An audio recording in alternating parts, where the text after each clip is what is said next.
My brother Derek has always been the golden child. Star quarterback in high school, full scholarship to Yale, MBA from Wharton, married his college sweetheart in a wedding that cost more than most people's houses. At 34, he was CFO of our family's commercial real estate development company, Chen Associates, pulling in $380,000 a year plus bonuses. I'm Elena Chen, 2 years younger, and I've always been the disappointment. I dropped out of business school after one semester, told my parents I wanted to find myself, and moved to Austin with $4,000 in savings and a backpack. I worked as a barista, then a property manager's assistant, then started flipping small houses with a partner I met at a real estate investment meetup. The family reactions were predictable. "You're throwing your life away," Dad said when I told him I wasn't going back to school. "Derek is building something. You're just wandering." Mom cried. Actually cried. "What will we tell people? That our daughter is a college dropout working at a coffee shop?" Derek was the worst. He'd call me every few months with advice that was really just veiled insults. "When you're ready to grow up and get a real job, let me know. I might be able to get you an entry-level position. Maybe assistant property manager at one of our buildings." I stopped answering his calls after the third year. Here's what my family didn't know. I wasn't wandering. I was building. That first house flip made me $23,000 profit. The second made $41,000. By year 3, I'd flipped 18 properties and had $340,000 in capital. That's when I stopped flipping and started holding. I bought my first rental property, a small fourplex in an up-and-coming Austin neighborhood, for $380,000. Within 6 months, it was worth $520,000. I refinanced, pulled out my equity, and bought 2 more buildings. The pattern repeated. Buy in emerging markets. Hold for appreciation. Refinance. Repeat. Year 5, I owned 14 properties across Texas, worth $8.7 million total. Year 7, 43 properties across Texas, Arizona, and Nevada. Portfolio value, $34 million. Year 9, I formed Chen Property Holdings LLC and brought on a partner, Marcus Webb, a former Wall Street analyst who'd also left corporate life to build his own real estate empire. Together, we had 127 properties worth $280 million. Year 11, we took the company semi-public through a REIT structure, bringing in institutional investors. Our portfolio expanded to 340 properties across 8 states. Value, $890 million. Last year, year 12, we acquired 2 major commercial developments in Dallas and Phoenix. Our portfolio now included residential, commercial, and mixed-use properties totaling 476 buildings. Current portfolio value, $2.1 billion. My personal ownership stake, 34%. My net worth, approximately $714 million. But to my family, I was still Elena, who dropped out of college and played around with houses in Austin. I never told them. Why would I? Every time I'd try to share good news in the early years, it was dismissed. When I told Mom I'd made $23,000 on my first flip, she said, "That's nice, dear. Derek just got promoted." When I mentioned I'd bought my first rental property, Dad said, "Be careful. Real estate is risky. You could lose everything." So, I stopped sharing. I attended family gatherings maybe once a year, always driving my modest Toyota, wearing normal clothes, talking vaguely about work when asked. I lived comfortably but not ostentatiously, a nice condo in Austin, good but not flashy cars, normal clothes. Meanwhile, Derek lived large. He and his wife Amanda had a 6,000 square foot house in the suburbs, drove matching Porsches, took elaborate vacations that they documented extensively on social media. They had 3 kids in private school, a country club membership, and opinions about everyone else's life choices, including mine. At family gatherings, Derek would make comments. "Still renting apartments in Austin? That's nice. We just closed on a $140 million mixed-use development." Or, "How many properties do you own now? 5? 6? That's cute. We manage 47 buildings." I'd smile, and change the subject. What Derek didn't know, what nobody knew, was that Chen Associates, the family company he was CFO of, was actually a tenant in one of my commercial buildings. And they were consistently late on rent. The breaking point came 2 years ago, at Thanksgiving. I'd flown home to San Francisco for the holiday, planning to stay 3 days. The moment I walked in, Derek started. Elena. Still in Austin? How's what do you call it? Your little property thing? It's going well, I said neutrally. You know, if you ever want to learn how real commercial real estate works, you could come shadow me for a week. I'd show you how the professionals do it. Amanda laughed. That's sweet of you, Derek. Elena could probably use the guidance. Mom patted my hand. It's good that Derek is willing to help you, sweetheart. I excused myself and went to the bathroom, took 10 deep breaths, reminded myself that I was a successful businesswoman with a 9-figure net worth and didn't need to prove anything to anyone. But it kept happening. All weekend. At dinner, Derek held court about a deal he'd just closed. $89 million acquisition. I structured the entire financing package myself. Elena, this is the kind of scale you should aspire to. Maybe in 10 or 15 years, if you work hard. On Saturday, he offered to mentor me. I'll send you some of my old business school textbooks. Basic stuff, but it'll help you understand how real developers think. On Sunday morning, as I was packing to leave, he came to my room. Look, Elena, I'm worried about you. You're 32 years old, still doing this small-time landlord thing. Don't you want more? Don't you want to build something significant? I looked at him. Really looked at him. My brother, so certain of his superiority. So convinced I was failing. I'm happy, Derek. That's enough. He shook his head. Happiness is what people say when they've given up on success. You could be so much more if you just tried. I left that afternoon and didn't go back for a year. During that year, Chen Property Holdings acquired a major portfolio in Denver, $340 million worth of properties in a single transaction. I was featured in Forbes and Commercial Real Estate Today. Marcus and I were invited to speak at national real estate investment conferences. My family saw none of it. They didn't read industry publications. They didn't Google my name. They just assumed I was still doing my little property thing in Austin. Then came this year's Christmas invitation. Everyone must attend. Mom wrote in the family group chat. Derek has an important announcement. I almost declined. But my grandmother was getting older, and I wanted to see her. So I agreed to come for Christmas Eve dinner only. I had no idea Derek was planning an ambush. I learned later that Derek's investigation started 4 months before Christmas. Apparently, at a family dinner I'd missed, Derek had ranted about how I was probably lying about owning properties. Amanda had suggested that maybe I was in financial trouble and too proud to admit it. Mom worried I was struggling but hiding it. Dad, ever practical, said, if you're so concerned, why don't you verify her situation? That's when Derek decided to hire a private investigator. He spent $15,000, his own money. He made sure everyone knew. To hire Thomas Reichert, a former FBI financial crimes investigator who now ran a private investigation firm in Boston. Derek's instructions were clear. Find out what Elena Chen really does, how much she makes, what she owns. If she's lying about anything, I want complete financial verification. Reichert took the job. Over 60 days, he conducted surveillance on me in Austin. Pulled public property records across multiple states. Interviewed people who knew me under pretenses. Reviewed business filings and corporate structures. Analyzed financial patterns and ownership structures. Derek was expecting to find that I owned maybe 5 or 6 properties, probably mortgaged to the hilt, making a modest living as a small-time landlord. He wanted proof he could present to the family. Proof that he was right about me. Proof that I'd wasted my potential while he'd built something real. What Reichert found was different. But here's the thing about thorough investigators. They investigate everything. And when Reichert started mapping out Chen family business connections, he found something interesting. Derek, as CFO of Chen Associates, had signing authority on company accounts.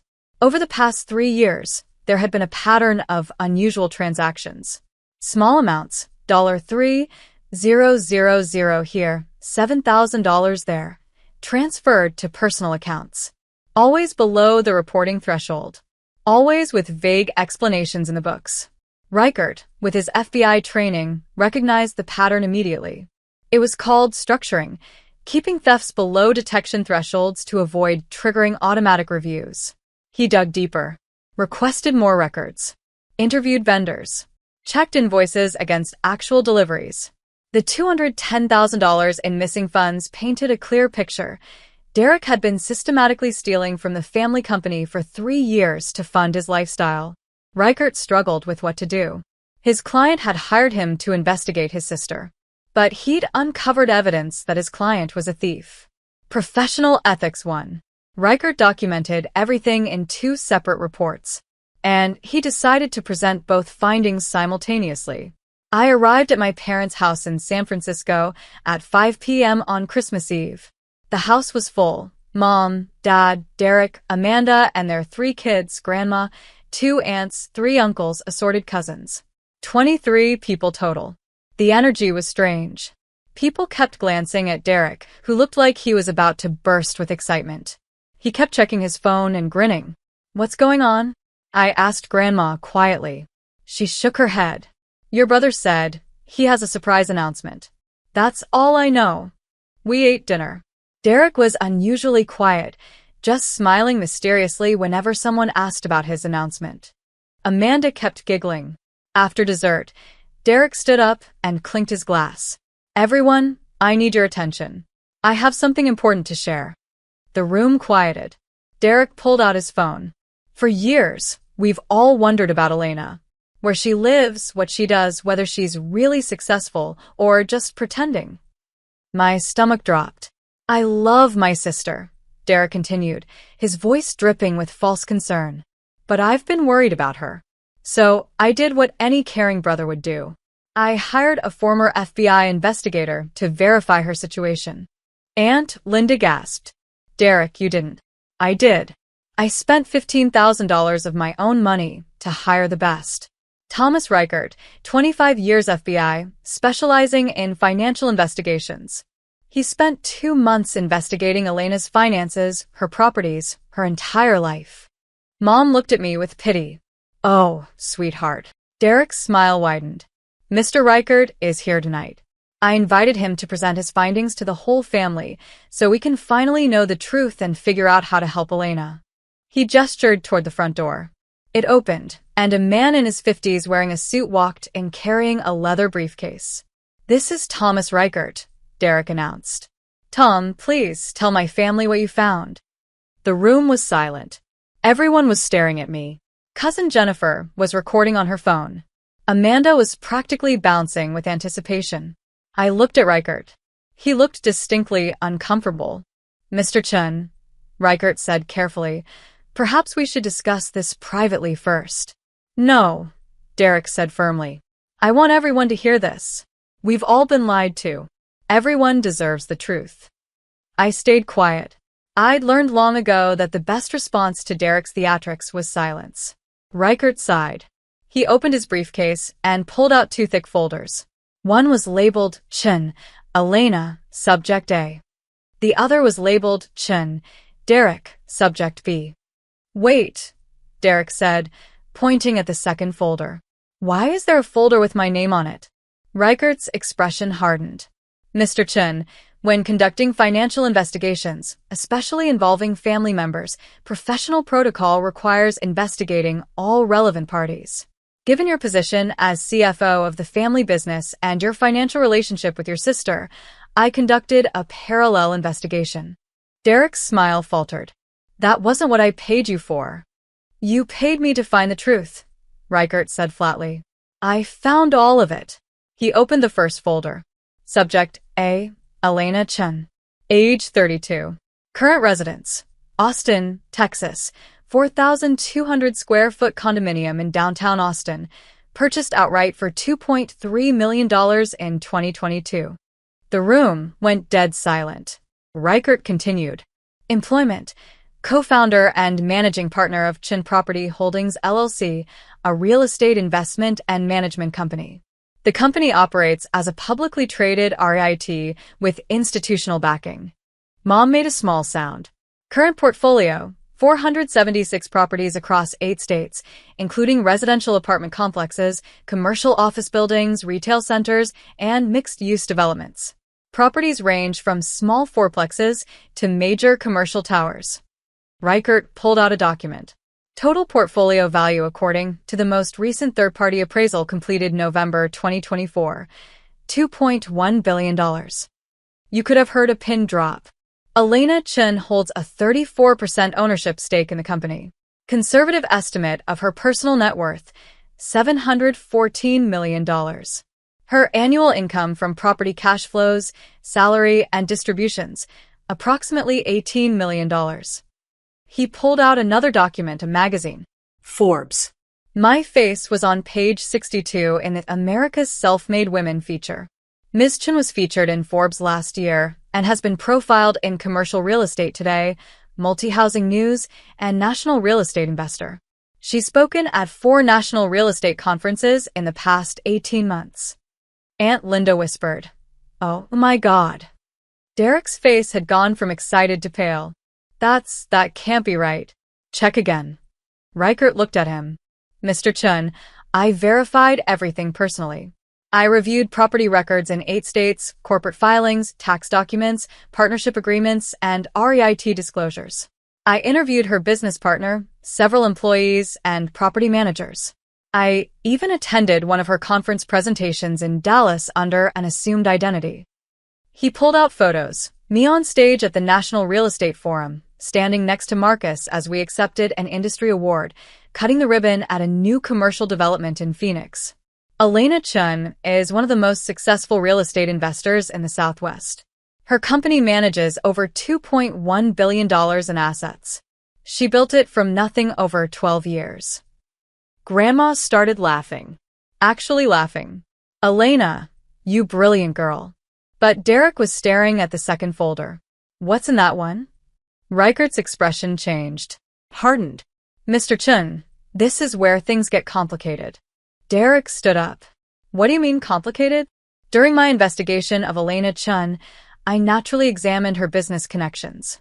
I discovered that Chen Associates, your family company where you serve as CFO, is a tenant in one of her commercial properties in Dallas. A 10-year lease signed in 2021. Dad spoke up. Wait, Elena owns that building? She owns 17 buildings in Dallas, Reichert said, including the one your company leases. Derek's jaw tightened. But that's not the complicated part, Reichert continued. As part of my due diligence, I examined Chen Associates' financial health, standard practice, when evaluating a tenant. What I found raised red flags. He opened the second folder. Over the past 3 years, there have been 147 unauthorized wire transfers from Chen Associates operating accounts to personal accounts controlled by Derek Chen. Amounts ranging from $800 to $9,400 per transaction, always structured to avoid automatic reporting thresholds. The room exploded. That's a lie. Derek shouted. Reichert pulled out bank statements. Transaction records from Chen Associates Bank of America account ending in 4472. Transfers to Chase account ending in 8831. Your personal account, Mr. Chen. Total, $210,000 over 37 months. Dad stood up slowly. Derek, what is he talking about? It's not what it looks like. Derek's face was bright red. Those were legitimate business expenses. Reichert shook his head. No, sir. I cross-referenced the internal accounting descriptions with actual vendor deliveries and services. The money was transferred with vague explanations, consulting fees, vendor payments, project costs, but no corresponding invoices, contracts, or deliveries. The money simply went to your personal account. He pulled out more documents. Furthermore, I found evidence that you used this money to fund personal expenses, luxury car payments, country club dues, private school tuition, a vacation property in Tahoe. Mom sat down heavily. Derek, no. This is clearly a pattern of embezzlement, Reichert said, his FBI training evident in his clinical tone. Systematic theft from a family business, structured to avoid detection. Under federal law, this constitutes wire fraud. Each electronic transfer is a separate felony count. Amanda was crying. Derek, tell them he's wrong. But Derek couldn't. His mouth opened and closed, no words coming out. As a former FBI agent, Riker continued, I'm legally obligated to report evidence of felony financial crimes. I contacted the FBI's Financial Crimes Division 4 days ago. They've been reviewing the evidence. That's when Derek started screaming. You had no right. I hired you to investigate her. He pointed at me. Not me. This is illegal. This is justice, Dad said quietly. His voice was shaking. You stole from our family company. From me. From your mother. We trusted you. Derek spun toward me. This is your fault. You did this. You. I did nothing, I said quietly. It was the first time I'd spoken since Riker arrived. You investigated me. You spent $15,000 to prove I was a failure. You invited your investigator here to humiliate me in front of the entire family. I stood up slowly. All I did was build my business quietly while you assumed I was failing. I never lied to anyone. I just didn't correct your assumptions. Derek's face twisted. You let us think you were nothing. You wanted to think I was nothing, I said, my voice getting harder. Because it made you feel superior. You needed me to be the failure, so you could be the golden child. I looked at Riker. Thank you for your thorough work. I'd like copies of both reports, please. Already prepared, Miss Chen. He handed me a USB drive. Everything is documented. That's when we heard the cars outside. Multiple vehicles. Doors slamming. Riker checked his watch. That would be the agents.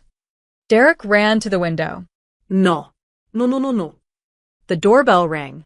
Dad opened it to find 4 FBI agents standing there.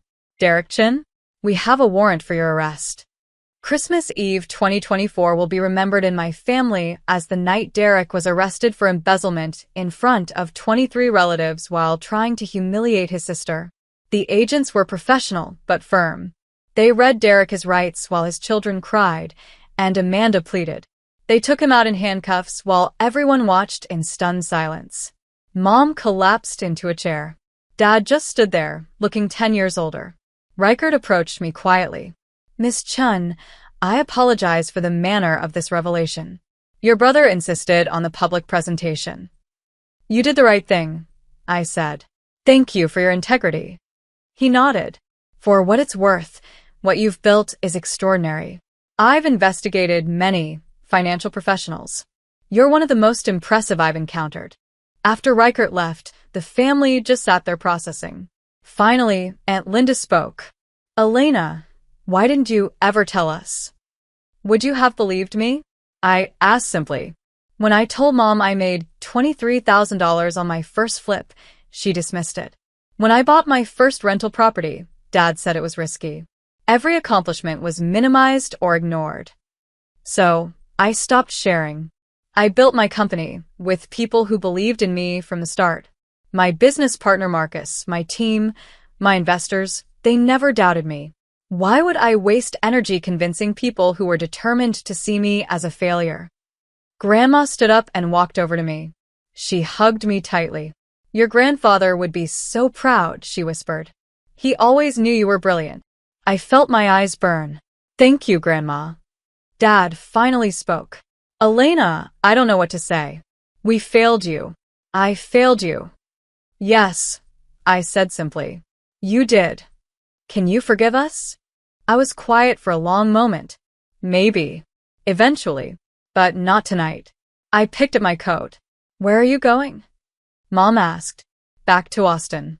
I have a conference call with Tokyo investors on the 26th. We're expanding into commercial development in Japan. As I walked out, Cousin Jennifer called after me. Elena, that video I recorded, can I delete it? I turned back. Keep it. Or post it. I don't care anymore. I spent 12 years building my empire in secret because I was afraid of judgment. I'm done hiding.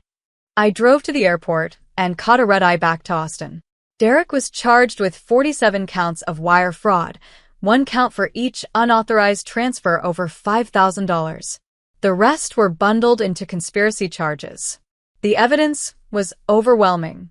Reichert's investigation had documented everything, and the FBI's forensic accounting confirmed it all. Derek had stolen $210,000 from Chen Associates over 3 years to maintain a lifestyle he couldn't actually afford. His CFO salary was $380,000, but after taxes, Amanda's spending habits, 3 kids in private school at $45,000 each, the country club membership, the Porsches, the oversized house, the Tahoe property, they were underwater. So, Derek stole to fill the gap. He tried to fight the charges. Hired an expensive lawyer. Claimed the transfers were legitimate business expenses that were just poorly documented. Blamed the family company's loose accounting practices. It didn't work. He was convicted on 32 counts. The judge sentenced him to 4 years in federal prison. Amanda divorced him 8 months into his sentence. She got the house, the kids, and most of his remaining assets. He'll be out in 2027 with nothing. Chen Associates nearly collapsed from the scandal. Dad, as CEO, faced intense scrutiny. The board demanded a full audit. Several major clients pulled their contracts. Dad called me 3 months after Derek's conviction. Elena, the company is struggling. We've lost $47 million in contracts. We might have to close. I'm sorry to hear that, I said carefully. Would you consider helping? Maybe a loan or... No. Silence. Dad, Derek stole from your company for 3 years, and you didn't notice. That's not bad luck. That's bad management. I'm not investing in a failing business with poor controls and worse judgment. I understand, he said quietly. I had to ask. I know. They ended up selling Chen Associates 9 months later. It was acquired by a competitor for $23 million, a fraction of what it had been worth. Dad and Mom split the proceeds and retired. The family split down predictable lines. Some members, mostly Derek's friends and Amanda's family, blamed me. She should have told Derek she was successful. She let him embarrass himself. She could have stopped the investigation. These people are no longer in my life. Others reached out with genuine apologies. Grandma, Aunt Linda, Cousin Michael, and a few others who acknowledged they'd misjudged me for years. I accepted their apologies but kept my distance. I attend major family events, Grandma's birthday, important weddings, but I'm not close with any of them except Grandma. Mom and I talk maybe once a month now. Surface-level conversations about weather and recipes. She's never directly apologized for the years of dismissal, but she did send a card after the Forbes article came out. I'm proud of you. I should have said that years ago. It's something. Dad and I have a more honest relationship now. He admitted he failed me as a father, that he was too focused on Derek's conventional success to see my unconventional path. We're working on rebuilding trust. It's slow, but it's progress. Derek writes me from prison occasionally. The letters are always the same: excuses, self-pity, vague apologies, and thinly veiled requests for money. I don't respond. Amanda reached out once, asking if I'd help with the kids' education expenses since Derek couldn't. I sent her the contact information for financial aid offices and scholarship programs. She didn't ask again. Chen Property Holdings just closed our largest deal yet, a $680 million acquisition of a commercial portfolio in Seattle and Portland. Our total portfolio value is now $2.8 billion. Marcus and I are expanding internationally. We have projects in development in Tokyo, Singapore, and London. The company employs 347 people. My personal net worth crossed $900 million last quarter. I was invited to speak at the Yale Real Estate Conference, Derek's alma mater. I accepted. The irony was delicious. I'm dating someone, Ryan, a venture capitalist who built his own firm from nothing and understands what it's like to succeed despite skepticism. He's brilliant, kind, and treats my success as normal rather than threatening. We're talking about getting married next year. When we do, it'll be a small ceremony in Austin with my chosen family, Marcus, my team, true friends, and Grandma. I think about that Christmas Eve sometimes. The moment Derek announced his investigation with such confidence. The look on his face when Reichert opened those 2 folders. Part of me wishes it had happened differently. That Derek had been proud of me instead of threatened. That my family had believed in me from the start. But another part of me knows the truth. I didn't build my empire for their approval. I built it for me. Every property I acquired, every deal I closed, every risk I took, I did it because I believed in myself, even when nobody else did. Derek spent $15,000 to prove I was a failure. Instead, he proved I was exactly who I said I was all along, a successful real estate investor who built a billion-dollar empire from nothing. Just not the person he wanted me to be. And that was his mistake, not mine. I received a letter last week from Reichert, the investigator. He'd followed my career trajectory and wanted to share something.